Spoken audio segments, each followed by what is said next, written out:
have a story about Anderson Cooper going after the First Lady of the United States, who is Melania Trump, who we don't really hear much from.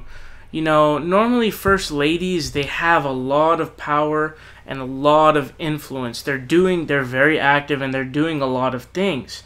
So, it definitely in vivid memory for me, you know, imagining a First Lady who's virtually absent. I mean, the only time you hear about Melania is when she was, like, costing millions of dollars by living in another state.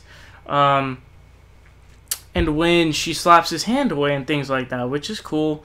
But overall, I mean, think about it. Hillary Clinton, you think about Hillary Clinton, she actually did a very, like, good job of fighting for single payer while she was First Lady. Now, that changed later on, but that doesn't change what she did as First Lady at that time in comparison to this. And you had Michelle Obama. She was effectively trying to combat the obesity problem that we have, which, as you may think is a joke, it's really not. I mean, it's a pretty big problem, and it's on the rise.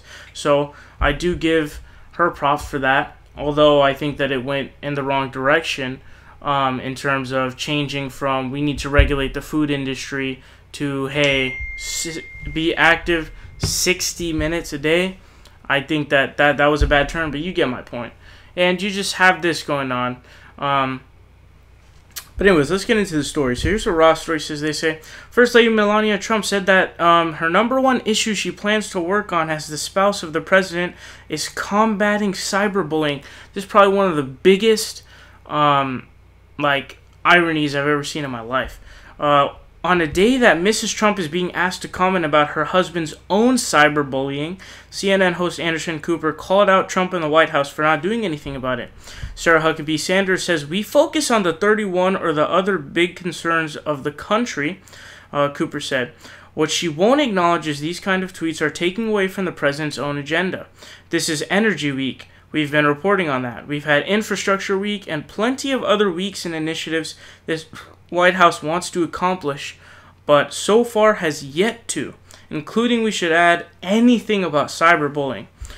Cooper began the segment by reading an excerpt from a book that outlined what the office of the president should hold itself up to be. Quote, "The President of the United States is the most powerful person in the world. The President is a spokesman for democracy and liberty. Isn't it time we brought back the pomp and circumstance and sense of awe for that office that we all held?" Cooper read. The writer went on to say that means everyone in the administration should look and act professionally, especially the President.